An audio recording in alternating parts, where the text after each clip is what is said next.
I think is one of the most dominant performances I've ever... Of the three tasks, but you never know. From that injury she suffered playing for Manchester United earlier in the year. Alternate kits for the United States and very intense looks on their faces to ride the defeat to Sweden. We got bopped. She told our colleague Marissa Pilar in her post-match interview. League for men and a World Cup qualifier. Let's get to the lineup. Start year. And that's something they've talked about with this group. Center back for Sauerbrunn.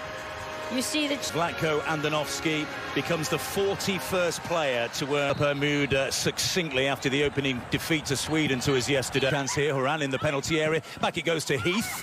Runs into Rose Lavelle the other night, a 2-1 defeat. But here's a chance for Rose Lavelle! The United States are off and running in Tokyo 2020. Relief for Vlatko Andonovski. It was a terrific finish by Rose Lavelle, her 15th goal for the United States, who lead New Zealand by a goal to nil. Pino, nice bit of skill. Still on a right foot to the bar. 8 asking for the ball there. Is back from that injury. Just... It's a very good tackle. Carly Lloyd, Tobin Heath trying to prop... Who are working very hard down there. And Kiwi forays into the... Pino. Went through towards Tobin. He go away. And Pino brings it to New Zealand. Wilkinson with the header, and it wasn't far wide. It was a fabulous move by New Zealand. Wilkinson, it may have taken a flick off the defender before reaching her, but it wasn't far wide. and just finds that. Floated to the back post. Ertz with the header, and it's there.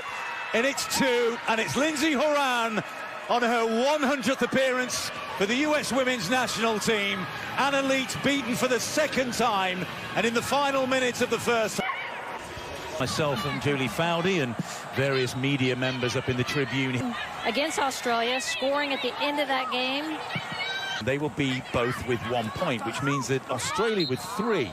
Goal differential is key with that first loss to Sweden being 3-0, so they... Broke into the penalty area.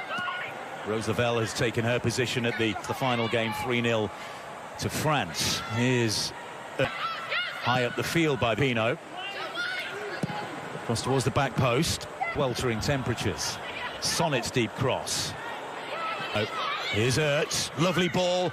Carly Lloyd for the United States into the side netting. That's good football in and around the edge of the penalty area. A decent look there for Carly Lloyd. Bot. Pino, first time ball to the edge of the penalty area. Heath couldn't bring it under control. Megan Rapinoe. Lloyd's header, back across goal, and it's an own goal. It's Abby Ersic. There's not a great deal she could do about that. The header by Carly Lloyd was fantastic. Back across the goalkeeper. Ersic with the own goal. Slightly unfairly, says. Press immediately into the act. Just cleared inside the 6-yard box by Moore. And the flag is raised. Do you think so far? It's because you need those reminders. This is a team that hadn't faced any adversity. Fowdy, as Betsy Hassett puts inside for New Zealand. A chance here for the Kiwis to get on the board. Surely they'll put this away, and they have. Betsy Hassett with the finish. Well, that was a little untidy by the United States. The slip eventually from Abby Dahlkemper. And inside the final 20 minutes. Towards Carly Lloyd, claims of handball, the right arm. With the cross, falls at the back post, and it's number 5. And it's Alex Morgan. Leap beaten again, and the substitute Alex Morgan with the captain's armband. It's the run of press. Western press. Oh, it's another own goal. That's cruel on New Zealand. And it's 6-1 to the United States. It was a super ball across to Kristen.